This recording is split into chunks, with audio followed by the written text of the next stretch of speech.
There's a couple of small things I want to ask you about. The first is that I know was it from when you were in your early 20s, you realised you had this hearing problem.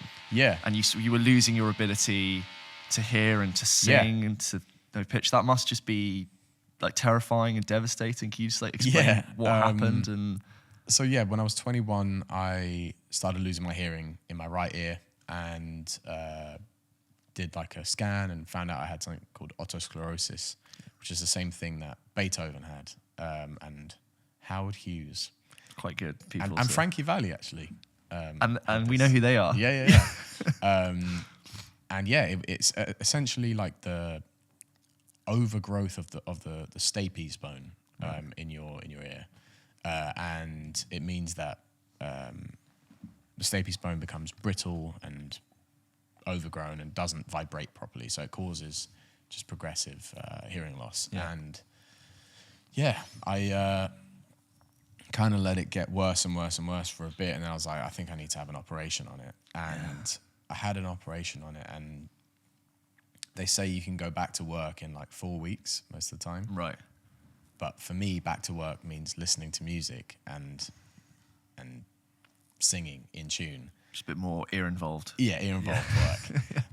And I couldn't hear pitch for like the first year. That's so crazy. Like I'm signed to Atlantic Records. I've got everyone like ready to go. Yeah.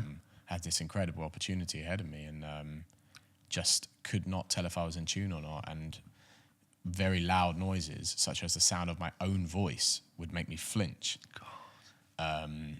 And so it was a really, really tough time. And I was had to go to therapy to deal with like tinnitus, because I basically developed tinnitus 24/7 after having this. And it in a way, it was the worst thing that ever happened to me, but also the best thing that ever happened to me, because it changed my perspective on things that I can't control, letting them go.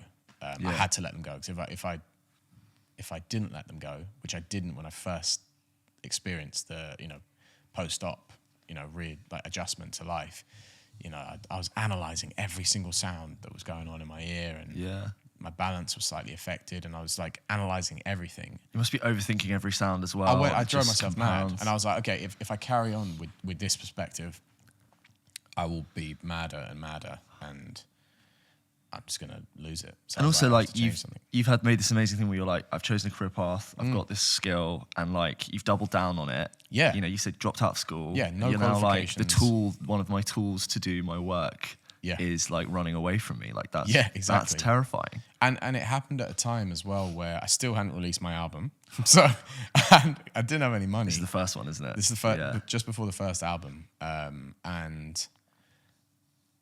was just like, I'm fucked if I don't sort this out. And I think it really got me into that kind of sink or swim mentality. Yeah, I just had to only think about what I could control, and I remember like I was just like, what's it called, like word vomiting into notes. Yeah. And one of the things I wrote was I'm unstable, and that was because I was literally like off balance. Because the ears are balance stuff, isn't it? Yeah. And science. That became my first single from the album, a song called Unstable. Yes. Which I wrote with 3 incredible writers, Laurie Martin, Sky Adams, and Danny Shah, who are also completely fucked in their own lives. Yeah.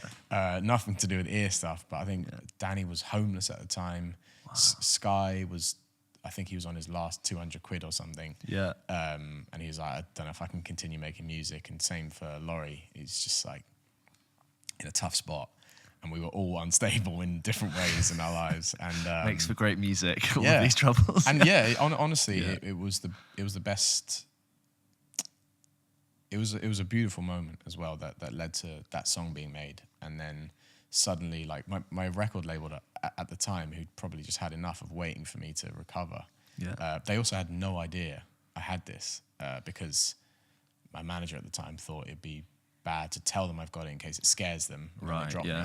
So we never told them, but then they're like, man, this guy really is like not very productive. And so they told me it would be cheaper for them to let me finish the album and release it than to drop me. So that was like the headspace that I was in. Like, man, I've got nothing to lose at this point. Yeah. and then that song came out, and suddenly it's getting played on radio, and I'm traveling to like Germany to promote it. Yeah. And I think I went from maybe performing at 200 cap venues to then 800 cap in a couple of months. Started to get followers on social media, started to take social media more seriously. Yeah. And yeah, kind of, like I said, worst thing, but also the best thing to happen. Yeah. And I finished the album in like 2 or 3 months.